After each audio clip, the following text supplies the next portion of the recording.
Welcome to Naskar academy YouTube channel.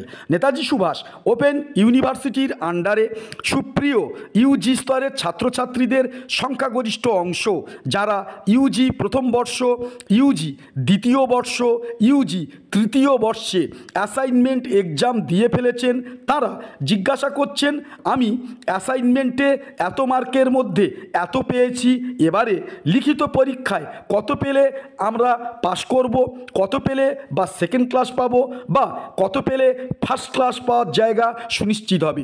যদি ইউজিতে ভালো result করতে পারি তাহলে আমরা কি রেগুলার ইউনিভার্সিটিতে পড়ার সুযোগ পাবো?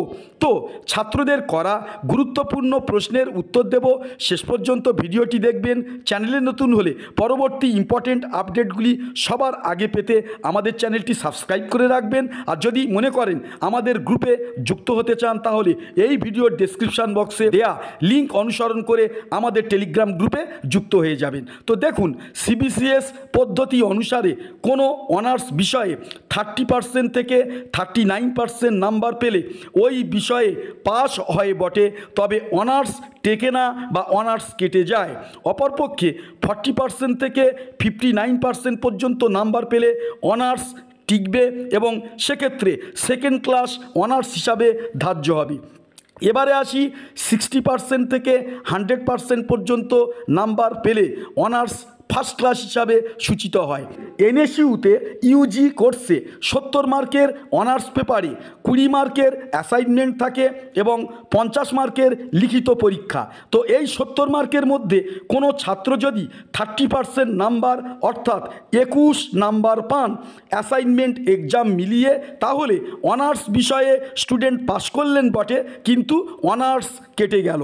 এবারে কোনো স্টুডেন্ট 70 মার্কের পরীক্ষায় যদি 40% নাম্বার পান অর্থাৎ অ্যাসাইনমেন্ট এক্সাম মিলিয়ে 28 নাম্বার পান, তাহলে অনার্স টিকে গেল, তার সাথে সেকেন্ড ক্লাস সূচিত হলো। এবারে কোনো ছাত্র অ্যাসাইনমেন্ট এক্সাম মিলিয়ে 70 মার্কের পরীক্ষায় যদি 60% নাম্বার অর্থাৎ 42 নাম্বার ও তার অধিক নাম্বার পান, তাহলে সেক্ষেত্রে ছাত্রটি রেজাল্ট হবে ফার্স্ট ক্লাস অর্থাৎ ফার্স্ট ক্লাস অনার্স হিসাবে তিনি কিন্তু স্বীকৃতি পাবেন। এবারে আপনি অ্যাসাইনমেন্টে কত পেয়েছেন তার উপর নির্ভর করে আপনার লিখিত পরীক্ষায় কত পেলে পাস, কত পেলে অনার্স, কত পেলে ফার্স্ট ক্লাস। তো যে সূত্র বলে দিলাম এই সূত্র অনুযায়ী আপনারা ক্যালকুলেশন করে নিন। এবারে আসি ডিস্ট্যান্স ইউনিভার্সিটি হিসাবে এনএসইউ থেকে ইউজি পাস করার পর রেগুলার ইউনিভার্সিটিতে পড়ার সুযোগ কতটুকুনি রয়েছে। এর উত্তরে বলি 100% আপনি কিন্তু রেগুলার ইউনিভার্সিটিতে পড়ার সুযোগ পাবেন এনএসইউ থেকে ইউজি পাস করার পর। প্রত্যেকটা রেগুলার ইউনিভার্সিটিতে অ্যাডমিশনের ক্ষেত্রে আদার ইউনিভার্সিটির জন্য একটা পার্সেন্টেজ কোটা থাকে। এবারে ওই ভ্যাকান্সি পূরণের জন্য কমন এন্ট্রান্স টেস্ট নেওয়া হয় এবং এই পরীক্ষায় যদি আপনি এম প্যানেলে আসেন অর্থাৎ রেজাল্ট যেটা হবে সেই রেজাল্ট অনুযায়ী যদি আপনি এম প্যানেলভুক্ত হন, তাহলে সেক্ষেত্রে আপনি ওই রেগুলার বিশ্ববিদ্যালয়ে ভর্তির গোল্ডেন অপরচুনিটি পাবেন। এই রকম এক আমার পরিচিত ছাত্র এনএসইউ থেকে স্নাতক পাশ করে বর্তমানে বিদ্যাসাগর বিশ্ববিদ্যালয়ে রেগুলারে মাস্টার ডিগ্রি কোর্স করছেন।